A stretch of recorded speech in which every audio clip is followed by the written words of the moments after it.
Today's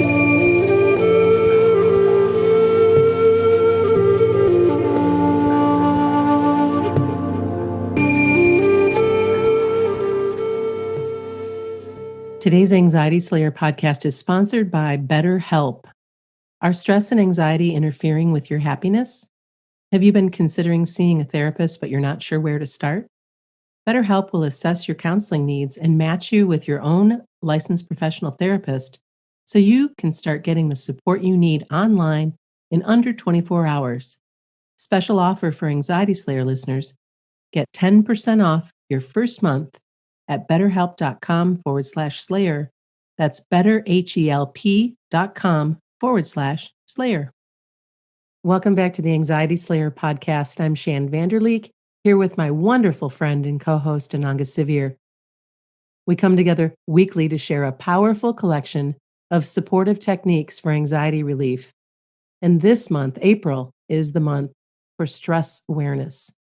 Stress Awareness Month has been held every April since 1992 to increase awareness about the causes and solutions of modern-day stress. And certainly we are all facing higher levels of stress, probably than most of us ever have during this pandemic. And we're here for you, and we hear you, and we're rolling along the best we can as well. And today we're going to be offering you tips and suggestions to help you move away from stress. Welcome back, Ananga. Hey, Shan. Here we are, Stress Awareness Month. It feels more like Stress Awareness Year. Yeah, I think we're all very aware of the stress. We're all feeling it. I was talking with a neighbour yesterday, and we were just sharing how it's been over the last few months with the loss of connection with loved ones during this pandemic, concern for loved ones. We've all got something a little different to share, something in common that we've all been going through, but our individual experiences within that are, of course, very different. And stress is one of the great public health challenges of our time. And it still isn't being taken as seriously as physical health concerns, even though we know that stress is a significant factor in mental health problems, including anxiety and depression. But it's also linked to physical health issues like problems with our immune system, insomnia, and digestive problems. Individually, we need to understand what's causing our personal stress and learn what steps we can take to reduce it for ourselves and those around us. And that's what we plan to do today. That information that I just shared with you is from the Stress Management Society.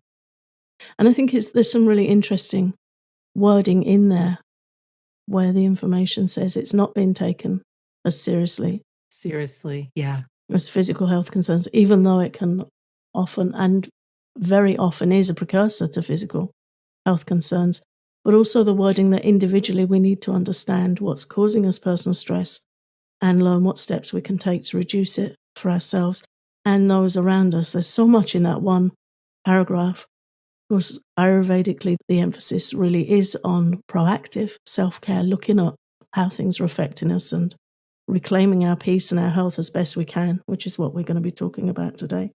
But also looking at the overspill of stress, how our stress affects those around us and how everyone's stress is feeding back on others. So it really is something that needs stepping back from and looking at how we can manage stress better and reduce its impact on our sleep and our mental well-being and our health.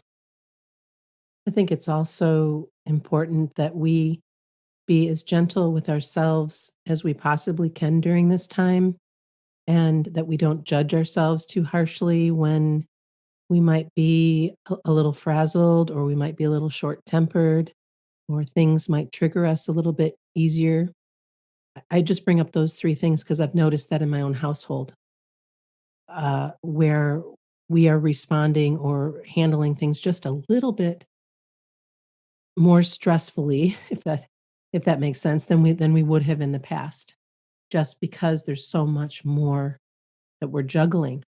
And so in the case of my marriage, Tom and I are making sure to let each other know when we get a little bit too crunchy with each other. And be a little bit more loving, a little bit more kind, a little bit more aware that whatever's coming out is generally not intended, and to correct it as quickly as we can and to move on, not to hang on to it and feel bad about it, but to realize that there is a lot going on.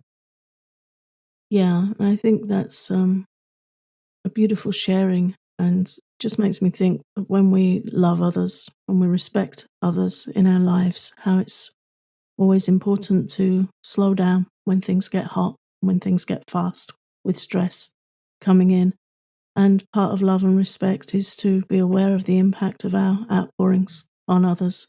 And my daughter and I are also very careful to communicate if one of us is feeling a bit wrung out.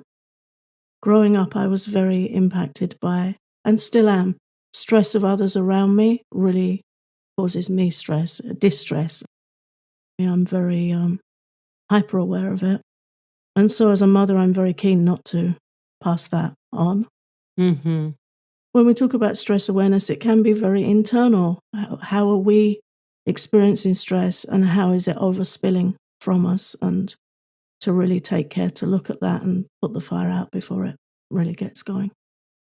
And there's so many causes all around us that we dance with that increase our levels of stress.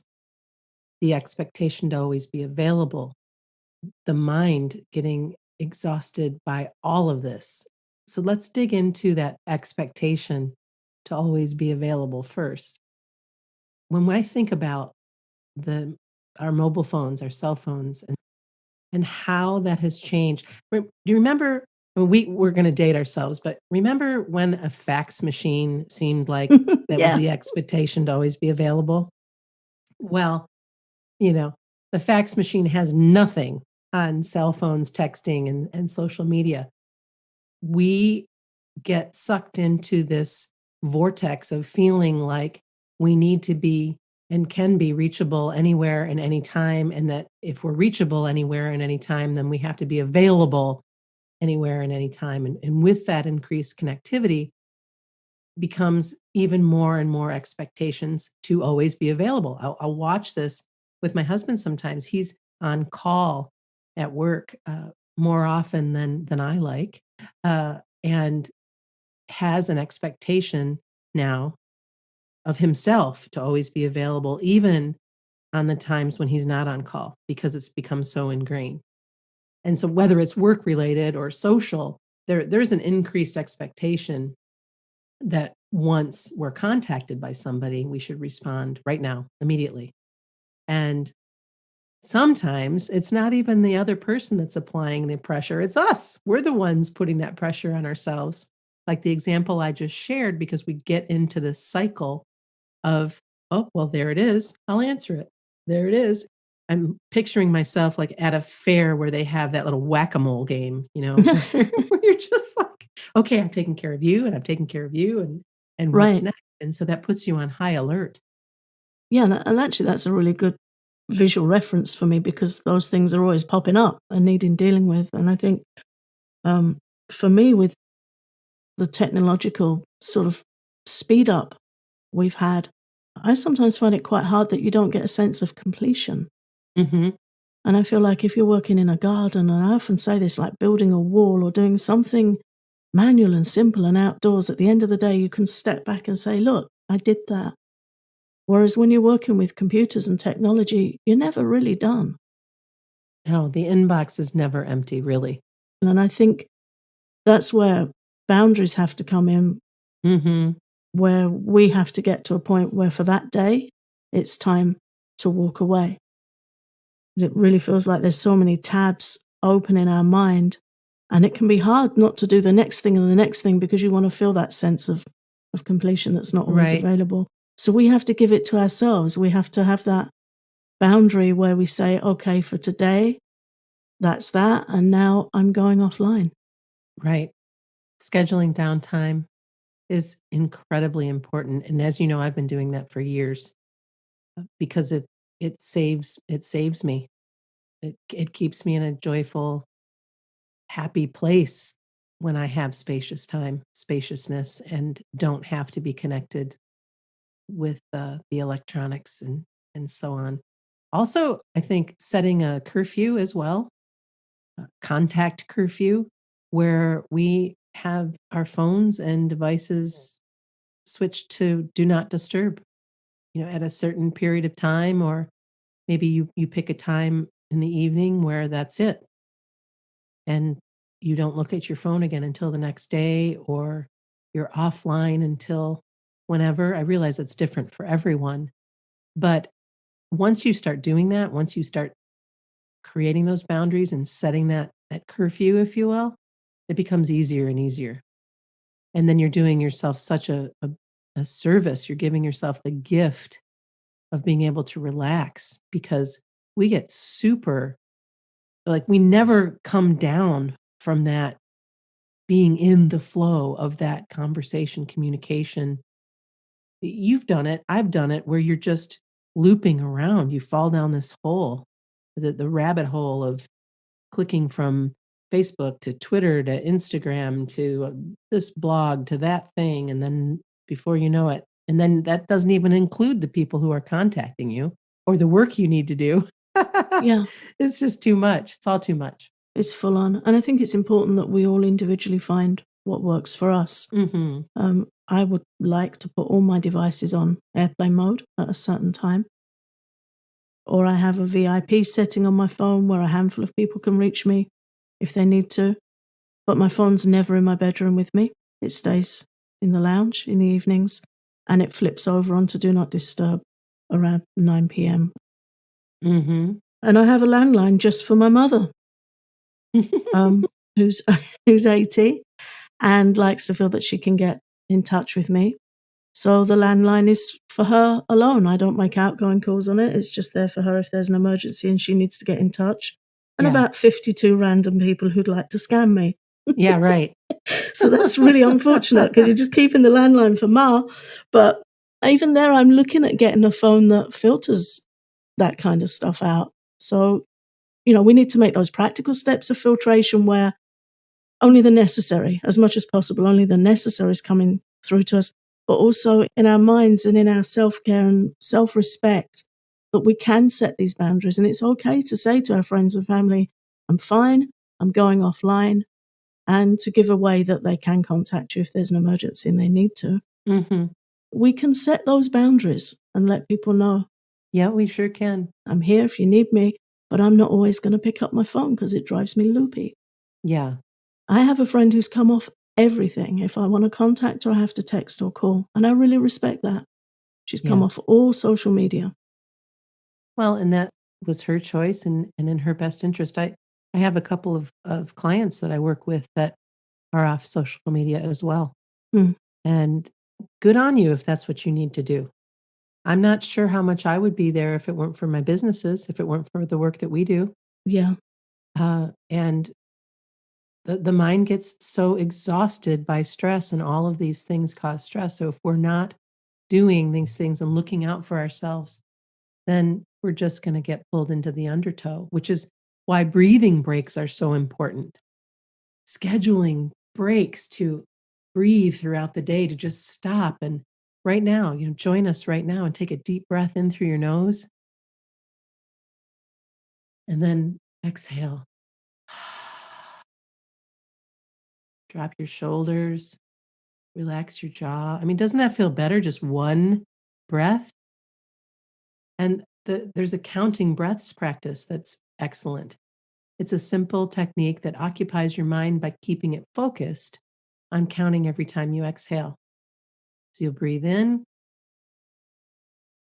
and exhale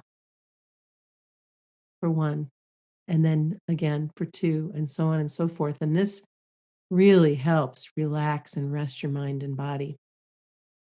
Take a few deep breaths, let tension drain away, let it all fall away from your shoulders. And I can feel it right now. If you could see me now, you'd be cracking up because I'm just kind of moving my shoulders and remembering not to have them up by my ears, getting ourselves into that practice of taking a break, breathing steadily, slowly, and quietly.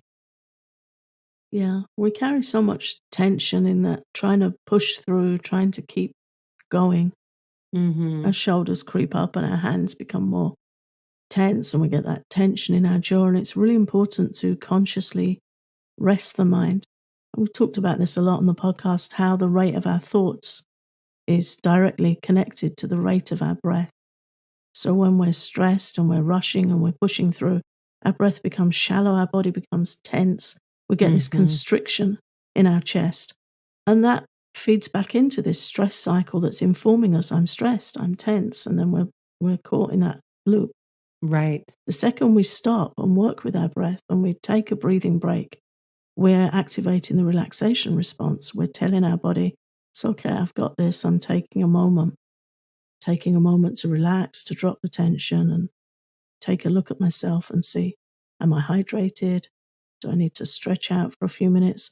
And we are allowed to do that. We do have permission to stop and take these breaks. So it can be really helpful to schedule some breathing breaks during the day just to reset that tension, relax that tension, and just check in. And it's surprisingly effective to do that.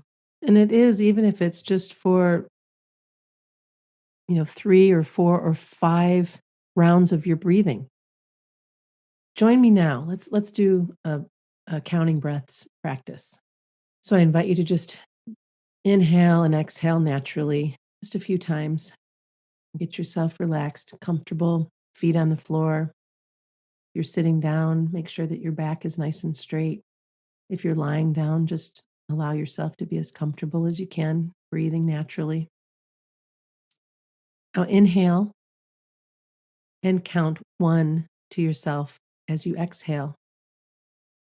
Inhale again, and the next time you exhale, count 2. On the next exhalation, count 3. And continue this until you get to 5. And then you can begin a new cycle, starting again with 1 on your next exhalation. Check in with yourself and see what you need. 5 might be plenty, or you might want to go for another round of 5. Just watch your breath and try to breathe deeply and steadily until you've counted to 5, and then begin again. If you have the time, you can carve it out.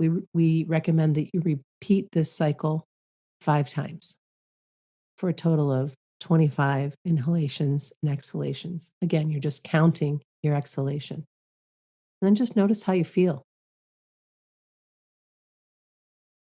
Nature gazing is also something that both you and I do quite a bit. You were just out in nature yesterday, and I am out as often as I can be as well. Just allowing for a short period of time a day, it could be 15, 20 minutes a day, to walk or sit in a place that makes you feel connected and grounded with nature. Just doing this will lower your stress hormone levels and make you feel so good. I walk to the post office each day, and that's about a 20-minute walk. And along the way, there's some beautiful trees, and we're starting to see some grass. And yesterday, I noticed the little crocuses popping up and the snowdrops. And this is a priority for me, to just walk and notice and be in that space. And it's just become a part of my self care routine. Nature gazing helps us relieve stress, anxiety, helps us get better sleep, helps us digest our food. And all of these things are so important to live the healthiest and best life we can, and to have a calmer mind, and to be in a place of understanding that, when I get outside, when I do these breathing practices, when I set boundaries for myself, all of this makes a difference, and all of this contributes to my better health. Yeah, and only we can do it for ourselves. True. And often when we're stressed, we don't take care of ourselves. We don't prioritize self-care because we say we're too busy. Well, that's all very well for some. I don't have time. We have to make the time for these things. I was just reading this morning a report in a medical journal where they did saliva swab tests on people that were suffering high levels of stress, and they called it a nature pill. They were getting people to prescribe times in nature, 15 to 20 minutes in nature, and then taking this swab and showing the stress hormones coming down. Wow. That's for the pitta folk out there. Yeah. Those intelligent, fire-minded souls. Yeah, I know who you're talking to. But it's amazing. So sometimes, we read this stuff and we think, yeah, but I'm so stressed. And the response to that is not that it doesn't work. It's just that we need to do it more. And we need to do it over time. And it needs to become a practice. After the break, we'll share how shifting your focus on where you spend your energy can transport you away from stress and anxiety. Today's Anxiety Slayer podcast is sponsored by BetterHelp. Are stress and anxiety interfering with your happiness and preventing you from living your best life? There have been a few times in my life where I've needed some extra support and wish I had an option for online support. BetterHelp will assess your needs and match you with your own licensed professional therapist. To be clear, BetterHelp is not a crisis line. It's not self-help.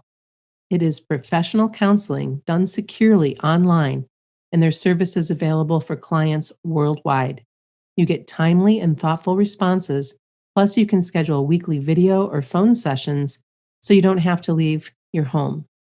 It's more affordable than traditional in-person counseling, and financial aid is available. You can start living a happier life today. Special offer for Anxiety Slayer listeners. Get 10% off your first month at betterhelp.com/slayer. That's betterhelp.com/slayer. Let's talk about shifting our focus and how we can make choices and where we actually spend our energy.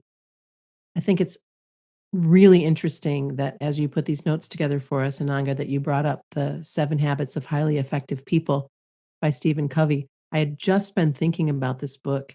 It's still one of my very favorite books that I ever read many, many moons ago. This book's been around for a while.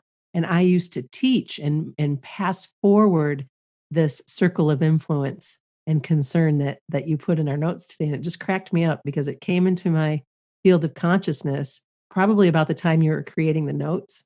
So there are no mistakes, right?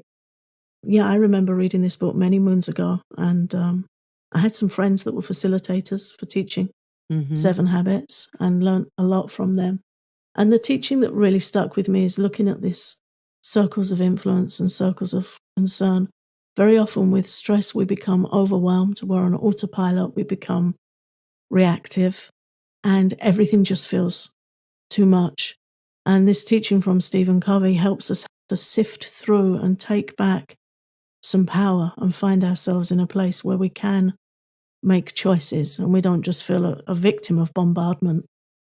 He teaches that there are these 2 circles, the circle of influence, which represents the things we can do something about. For example, our lifestyle choices, hydration, diet, attitudes, what time we go to bed, the things that are within our control, the things that we can do something about. And then the circle of concern represents external factors over which we have no control. And so much stress comes to us from these external factors, things like the weather, the news, other people's behavior, the pandemic. These are all things which concern us deeply, but usually we can't do much about them. And that's where the mind gets hooked. The mind gets hooked on all these incoming things, and we get exhausted and overwhelmed and we feel anxious. But this is where we have the opportunity to watch ourselves, observe ourselves, and see, are we perpetuating the external stress, or are we working with our circle of influence? See what we're drawn to watching, reading, chewing over, talking about, have a listen. What's our persistent subject matter that we talk about? And Covey invites us to look at where we are putting our focus on a regular basis and the effect that our focus has on our life. If we're focusing on our circle of concern, that circle becomes bigger and bigger, and we can feel it pushing on our circle of influence, constricting and reducing it. But if we focus on our circle of influence and put our energy behind the things we can do something about, then our circle of influence grows as we work with what we can change and learn to re empower ourselves by making better and better decisions, better lifestyle choices. And it's just amazing how this works. It's been something I've been practicing for years and years, and it is really very powerful. If we give our energy to external concerns, they will restrict and oppress us. Instead of growing, we'll be stunted. But by focusing on what you can control, right? The circle of influence, we become more effective in absolutely everything we do. Yeah. And how we focus has a direct effect on how much we experience stress. So very often we'll get caught up in the external stuff coming in Mm-hmm. and we get tired and we get overwhelmed, but we have that opportunity to pause and say, oh, I'm getting out of balance here. I'm feeling too much incoming. It's going to happen, but we have the opportunity to course correct. When we focus on external factors that we can't control, we become stressed and we waste time and energy fighting them, objecting to them, thinking about what we don't like, talking about what we don't like, and we get blown about by that kind of external stress and we get blown off course. But very often, these are things that we can't do something about, and then we become outraged or we feel a sense of injustice. Often we become frustrated and we become exhausted and increasingly anxious. So when we shift our focus to the area where we can do something, even if it's a tiny something, a small something, it's empowering. And that's a step in the right direction. And here's a quick exercise that can help you find out where you're putting your focus and spending your energy. It's called stress sorting. I invite you to get a piece of paper and a pencil and draw a vertical line down the middle of the page from the top to the bottom. If you need to pause the podcast, go ahead and do so and then come back. And what you're going to do is label the left column outside and the right column inside. Very simple. Put some relaxing music on, maybe something about 3 to 5 minutes long. And for the duration of that music, just sit with your pen and paper, pencil and paper, and list your concerns, dividing them into the left and right column, the outside and the inside problems and issues that you're facing. If you're not sure what goes where, ask yourself, is this something I can do something about? And if you can, that goes in the inside column. If you can't, write it in the outside column. And when your time's up, just sit with your list and start looking through the inside column for areas that you can start taking action on. Choose a small starting point that you feel you can take action on quickly and note it down. Gaining clarity on the areas where we can take action and then taking that action is an important part of recovering from stress. All kinds of things can go in either column depending on what we're going through on any given day. But just finding that small starting point where there is something we can do is really important in stopping the mind becoming low as well. To have that proactive spirit, something we can do to take action. And I would love it if our listeners share in our private Facebook group, how are you taking care of yourself? What have you identified that you're going to do something about? And what are you doing?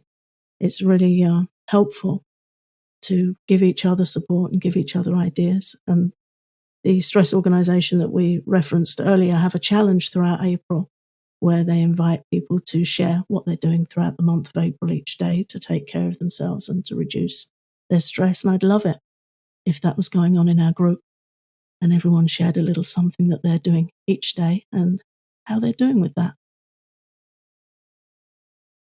Each of us has the power to choose where we're putting our energy and attention, and we have the right to change it at any time. Thank you so much for listening to Anxiety Slayer. If you love our podcast, please consider exploring our Patreon for loads of Anxiety Slayer extras for calming anxiety, including exclusive posts, guided meditations, tapping sessions, popular episodes from our archives, and so much more. You can learn more at patreon.com/anxietyslayer.